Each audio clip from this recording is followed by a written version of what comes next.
வெற்றிவேல் முருகனுக்கு அரோகரா. வீரவேல் முருகனுக்கு அரோகரா.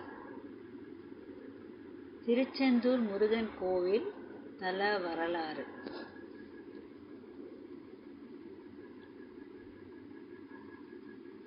தமிழ் கடவுளான முருகப்பெருமானுக்கு சிறப்புக்குரிய இடமாக தமிழகத்தில் 6 இடங்கள் உள்ளன. அவை 6 படை வீடுகள் என்று அழைக்கப்படுகின்றன. அவை திருப்பரங்குன்றம், திருச்செந்தூர், பழனி, சுவாமிமலை, பழமுதிர்ச்சோலை ஆகியவை ஆகும். குன்றிருக்கும் இடமெல்லாம் குமரன் இருப்பான் என்பதற்கேற்ப இந்த 6 படை வீடுகளில் 5 படைகளும் மலையின் மேல் அமைந்துள்ளது. திருச்செந்தூரில் மட்டுமே கடற்கரையில் எழுந்தருளி பக்தர்களுக்கு காட்சி அளிப்பதால் அறுபடை வீடுகளில் திருச்செந்தூர் தனி சிறப்பு பெற்றிருக்கிறது. வங்கக்கடல் அலைகள் வந்து கொஞ்சி விளையாடும் செந்தூர் ஆண்டவனின் திருத்தலத்தை பற்றி விரிவாக காணலாம். திருச்செந்தூரின் பழமை.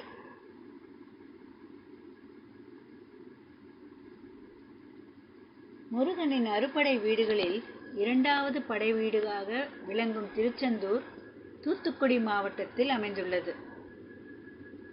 சூரபத்மனை வென்றதன் நினைவாக இருக்கும் இந்த ஆலயம் 2000 ஆண்டுகள் பழமையானதாக சொல்லப்படுகிறது.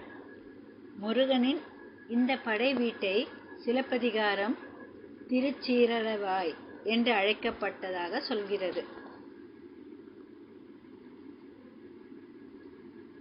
திருச்சீரலைவாய் என்று அழைக்கப்பட்டதாக சொல்கிறது. திருச்செந்தூரின் சிறப்பு பெயர்கள். அலைகள் விளையாடும் வங்கக் கடற்கரையில் திருச்செந்தூர் அமைந்திருப்பதால் அலைவாய் என்ற பெயரில் அழைக்கப்பட்டது. இறைவனுக்கு பெருமை சேர்க்கும் விதமாக அதனுடன் திரு என்ற அடைமொழியுடன் திருச்சீரலைவாய் என இலக்கியங்களில் பாடப்பெற அதுவே பெயரானது. அதனோடு அலைவாய் சேரல், வெற்றிநகர், சிந்துபுரம், வியாழசேத்திரம் என்ற சிறப்பு பெயர்களிலும் அழைக்கப்படுகிறது.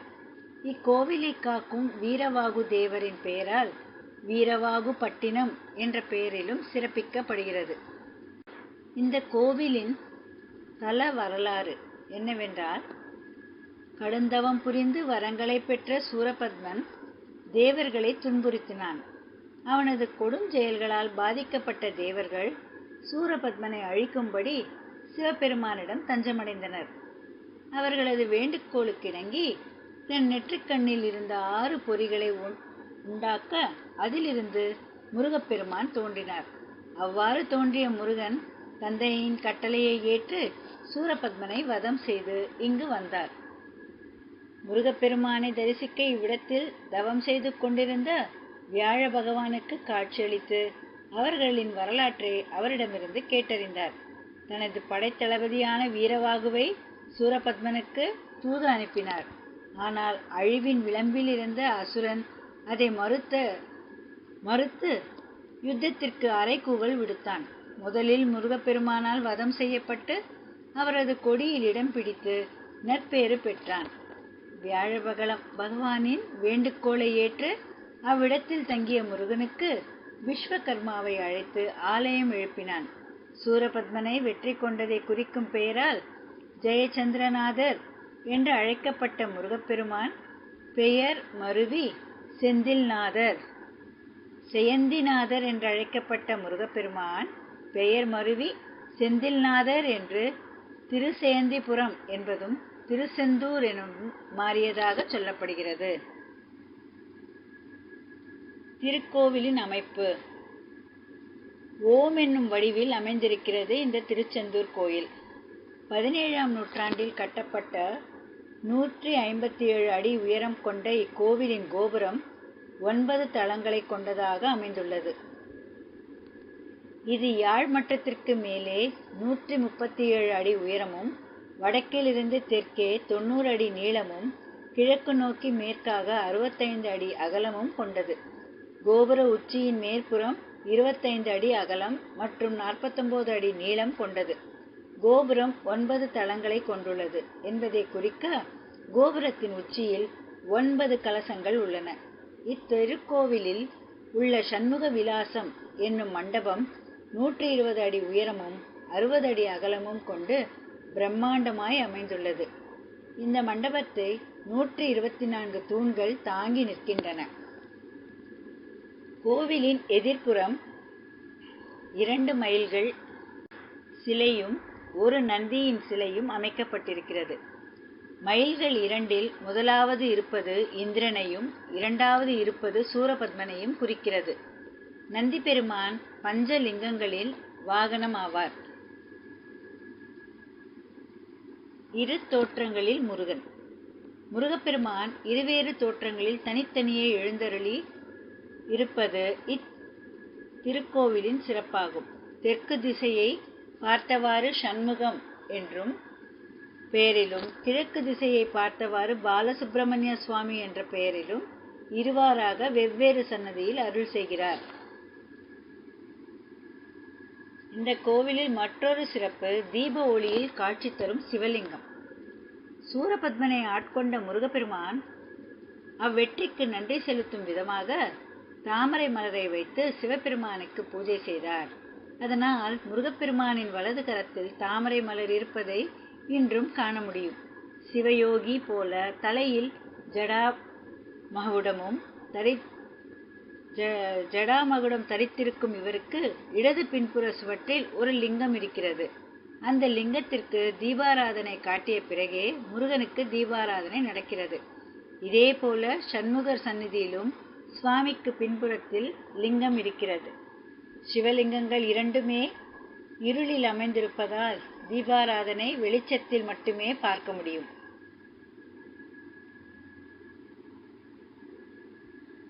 முருகனின் ஆடைகள். இக்கோவிலில் எழுந்தருளி இருக்கும் பாலசுப்பிரமணியருக்கு பூஜைகளுக்கு பிறகு வெண்ணிற ஆடை சாத்தப்படுகிறது. மற்றொரு சன்னதியில் இருக்கும் சண்முகருக்கு பச்சை நிற ஆடை சாற்றப்படுகிறது. இங்கு உச்சிக்கால பூஜை முடிந்த பிறகு மணி ஒலிக்கப்படும். 100 கிலோ எடை கொண்ட அந்த மணி கோவில் கோபுரத்தின் 9வது அறையில் வைக்கப்பட்டிருக்கிறது. 4 உற்சவர்கள். இத்திருக்கோயிலில் சண்முகர், செயந்திநாதர், குமரவிடங்கர், ஆலவாய் பெருமான் என 4 உற்சவர்கள் உள்ளனர். உற்சவரில் குமரவிடங்கருக்கு மாப்பிள்ளை சுவாமி என்ற திருப்பெயரும் உண்டு. கோவிலின் மூலவருக்கு பின்பகுதியில் பாம்பறை என்ற சுரங்கப்பாதை வடிவமைக்கப்பட்டு இருக்கிறது. அங்கு செல்ல தனியாக கட்டணம் வசூலிக்கப்படுகிறது. கட்டணம் செலுத்தி அங்கு சென்றால் முருகன் பூசித்த பஞ்சலிங்கங்களை தரிசிக்கலாம். இது தவிர முருகன் சன்னதிக்கு வலப்புறத்தில் பஞ்சலிங்க சன்னதியும் இருக்கிறது. திருச்செந்தூரில் முருகன் சன்னதியின் மேற்கு திசையில் ராஜகோபுரம் இருக்கிறது. முருகப்பெருமான் இந்த தலத்தில் கடலை பார்த்தபடி கிழக்கு நோக்கி காட்சியளிக்கிறார். கோவிலின் ராஜகோபுரம். பொதுவாக கோவில்களில் பிரதான கோபுரத்தை சுவாமிக்கு எதிரில்தான் அமைப்பது வழக்கம்.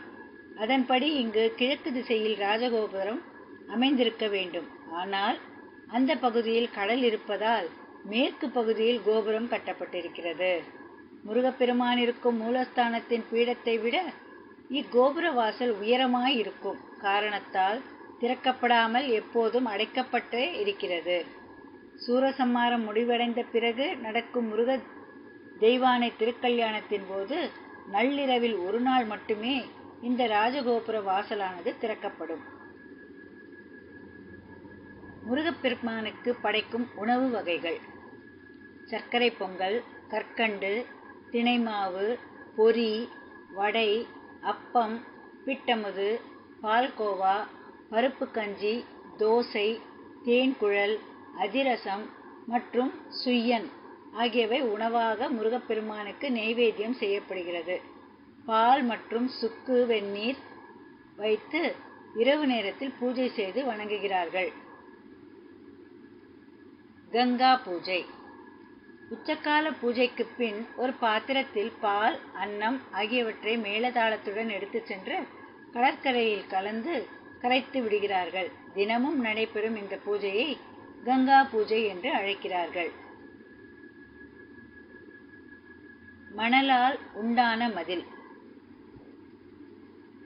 ஆதிகாலத்தில் இத்திருத்தலம் மணல் குன்றுகளால் சூழப்பட்டதாய் அமைந்திருக்கிறது.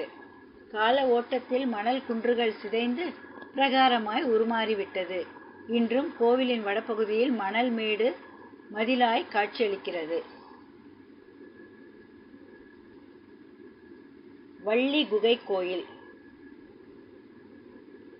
இத்திருக்கோயிலில் முருகப்பெருமானின் ஆலயத்திற்கு இடதுபுறத்தில் வள்ளி குகை கோயில் ஒன்று உள்ளது. குழந்தை வரம் வேண்டுவோர் இந்த குகைக்கு எதிரில் உள்ள சந்தனமலையில் தொட்டில் கட்டினால் விரைவில் குழந்தை பாக்கியம் கிடைக்கும் என்பது நம்பிக்கை. நாழி கிணறு. இக்கோவிலில் 24 அடி ஆழத்தில் உள்ள கிணறு நாழி கிணறு என்று அழைக்கப்படுகிறது. கோவிலுக்கு வரும் பக்தர்கள் இந்த கிணற்று நீரில் நீராடிய பின்னரே கடலில் குளிக்க வேண்டும் என்று வழக்கம் போல் உள்ளது. மும்மூர்த்திகளின் அம்சமான முருகன். சிவபெருமானின் அருளால் தோன்றிய முருகன் பிரணவ மந்திரத்தை பிரம்மனுக்கே போதித்தவர். மகாவிஷ்ணுவின் அன்பிற்குரியவராகவும் முருகன் விளங்குவதால் மும்மூர்த்திகளின் அருளை பெற்றார். இதனை உணர்த்தும் விதமாக திருச்செந்தூரில் ஆவணி மாசி மாத திருவிழாவில் மும்மூர்த்திகளின் அம்சமாக முருகப்பெருமான் காட்சி தருகிறார். சாயாபிஷேகம். சூரசம்மாரத்திற்கு பிறகு மகாதேவர் சன்னதிக்கு வரும் ஜெயேந்திரநாதருக்கு முன் ஒரு கண்ணாடி வைக்கப்படுகிறது. அக்கண்ணாடியில் தெரியும் பிம்பத்திற்கு அபிஷேகம் செய்கிறார்கள் அர்ச்சகர்கள். இந்நிகழ்வினை சாயாபிஷேகம் என்று அழைக்கின்றனர். சாயா என்பதற்கு நிழல் என்று பொருள். போரிலிருந்து திரும்பிய முருகனை குளிர்விக்க செய்யும் பூஜையை முருகனே கண்டு மனமகிழ்ந்து குளிர்வதாக ஐதீகம். இத்துடன் சூரசம்மாரம் இனிதே நிறைவு பெறும். கந்தசஷ்டி விழாவின் போது பக்தர்கள் முருகன் மீது மஞ்சள் நீரூற்றி குளிர்வித்து மகிழ்கின்றனர். தலம் அளிக்கும் வரங்கள்.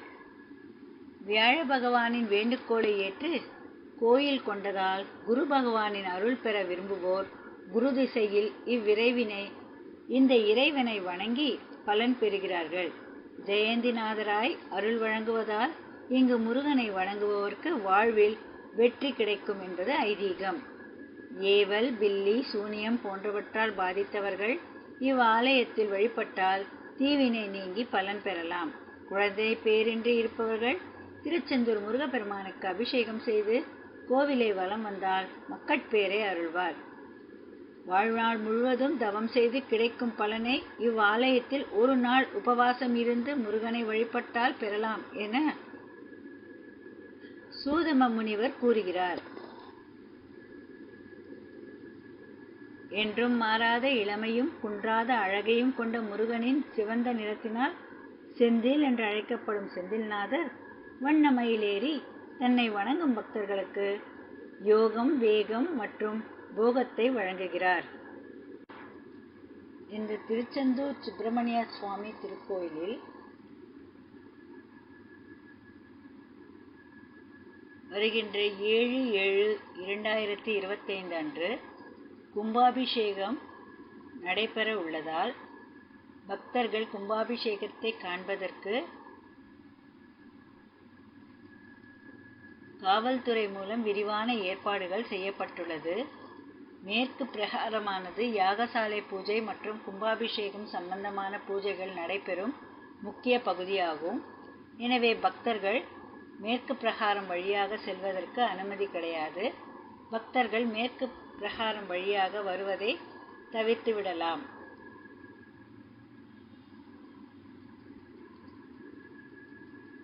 அனைவரும் 7ஆம் தேதி அன்று ஜூலை மாதம் 2025 அன்று கும்பாபிஷேகத்தை கண்டு முருகனின் அருள் பெற்று சீரும் சிறப்போடும்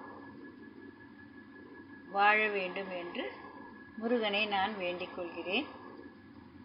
வெற்றிவேல் முருகனுக்கு அரோகரா. வீரவேல் முருகனுக்கு அரோகரா. சக்திவேல் முருகனுக்கு அரோகரா. ஞானவேல் முருகனுக்கு அரோகரா. அரோகரா, அரோகரா.